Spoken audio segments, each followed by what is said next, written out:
A hurricane just hit Jamaica and there have already been casualties. The unfortunate thing is, this isn't the first time and the international community is worried.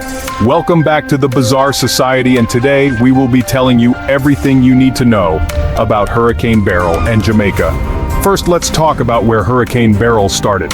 Like most hurricanes, Beryl formed over the warm waters of the Atlantic Ocean, just off the west coast of Africa.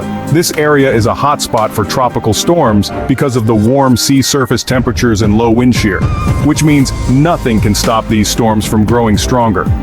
Beryl started as a tropical depression, then quickly ramped up to a tropical storm, and before we knew it, it became a full-blown hurricane. As it crossed the Atlantic, it followed a path influenced by the Bermuda High, a high-pressure system that often directs storms toward the Caribbean. Now, Beryl is a Category 4 hurricane, packing winds over 130 miles per hour and heading straight for Jamaica. Reports on the approaching Hurricane Beryl in Jamaica began in earnest around late June 2024. The first significant warnings were issued on June 30th, 2024, when Beryl was upgraded to a Category 4 hurricane. Jamaican authorities, including Prime Minister Andrew Holness, urged citizens to prepare for the hurricane's impact. The National Hurricane Center also issued advisories and updates with detailed forecasts and warnings about the potential dangers. Beryl made landfall near Kingston, the capital city. This means Jamaica experienced catastrophic winds, heavy rainfall, and dangerous storm surges. Imagine winds strong enough to uproot trees, rain heavy enough to cause severe flooding, and waves high enough to wash away anything in their path. That's what Jamaica faced. Jamaica, being in the Caribbean, is no stranger to hurricanes. Reflecting on past storms like Hurricane Gilbert in 1988, which caused widespread devastation with Category 3 winds and $4 billion in damages, we can see the immense impact such events can have.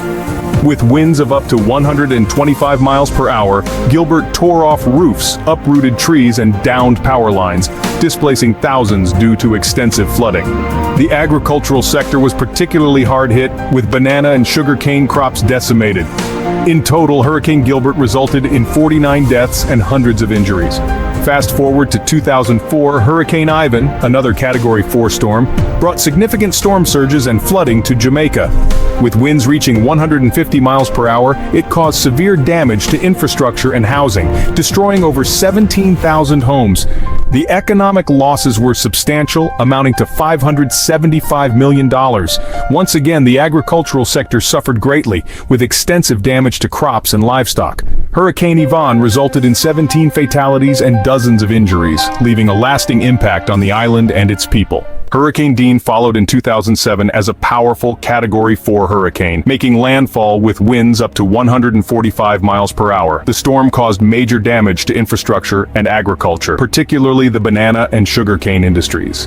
Roads and bridges were washed out, and many homes were either damaged or destroyed. The economic cost of the damage was estimated to be several $100 million. Hurricane Dean resulted in 4 deaths, but the number of injuries was not clearly documented. In 2012, Hurricane Sandy made landfall as a Category 1 storm, causing significant damage despite its relatively lower intensity compared to previous hurricanes. The storm brought heavy rainfall, leading to widespread flooding and landslides. The damage was estimated at $100 million, with severe impacts on coffee and banana crops. Roads and infrastructure were also damaged, complicating recovery efforts. Hurricane Sandy resulted in 2 fatalities and several injuries. Most recently, Hurricane Matthew in 2016, although it passed to the east of the island, still brought heavy rainfall and strong winds to Jamaica. Classified as a Category 4 hurricane at its peak, Matthew caused significant flooding and damage to infrastructure and agriculture. Although the island did not experience a direct hit, the effects were still felt, with many areas experiencing power outages and damaged roads. The economic impact was less severe compared to other hurricanes. No direct casualties were reported, and injuries were minimal. From these heavy losses, the Jamaican government sprang into action to protect the citizens and minimize casualties as much as possible. They quickly activated emergency response measures. Shelters were opened across the island to house those displaced by the storm. Initially, around 500 people found refuge in these shelters, but that number has probably grown as more folks sought safety. These shelters aren't just about a roof over your head, they provide food and medical help too. Emergency services are on high alert, and the National Disaster Management Agency, ODPEM, has been super busy coordinating relief efforts. They're handling rescue operations and making sure essential supplies like food and water get to those who need them. Prime Minister Andrew Holness has been urging everyone to stay vigilant and follow safety instructions. Meanwhile, efforts are underway to restore power and communication lines that Beryl knocked out. The storm caused widespread power outages, hitting much of Kingston and other communities hard. Millions of households and businesses were affected, and restoring power has been a top priority, especially for hospitals, shelters, and other critical infrastructure. The government has even called for international help to aid in the recovery and rebuilding process. They recognize the damage is extensive, with the estimated cost of the damage caused by Hurricane Beryl standing at a whopping $10 billion. This includes the destruction of infrastructure, homes, businesses, and public properties. The storm wreaked havoc on major highways, bridges, and railways, causing transportation bottlenecks and slowing down relief efforts. Business operations took a hit too, leading to economic losses in key sectors like agriculture, manufacturing, and tourism. Health services were stretched thin due to the surge in injuries, displacement, and the increased demand for medical care. Schools weren't spared either. Many were damaged or repurposed as shelters, disrupting education for thousands of students. The environment also took a beating, with deforestation, soil erosion, and water contamination posing long-term risks. Despite all these efforts, reports indicate that there have been 10 casualties. The situation remains critical, and the focus is on keeping everyone safe as the island deals with the full impact of Hurricane Beryl. Efforts are ongoing to assess the damage, continue providing relief to affected communities, and plan for long-term recovery and rebuilding. It's clear that Jamaica still has a lot of work to do to ensure the country is fully prepared for such unavoidable disasters. Being surrounded by water makes the island particularly vulnerable to hurricanes and other natural calamities. Strengthening infrastructure, enhancing emergency response systems, and increasing public awareness are crucial steps to mitigate the impact of future storms.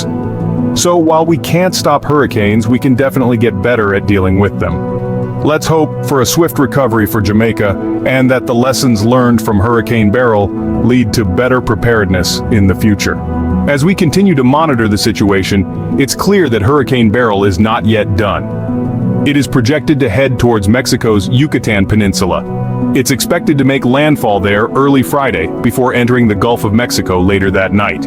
While it may weaken as it crosses the peninsula, there's potential for it to regain some strength in the Gulf. The current forecasts indicate that Beryl could then move northwest towards northeastern Mexico or southern Texas, with landfall expected later in the weekend. The exact landfall location remains uncertain due to varying weather conditions and possible changes in the storm's strength and direction. If you enjoyed this video, then you would certainly want to watch this next one about the explosion in Kenya.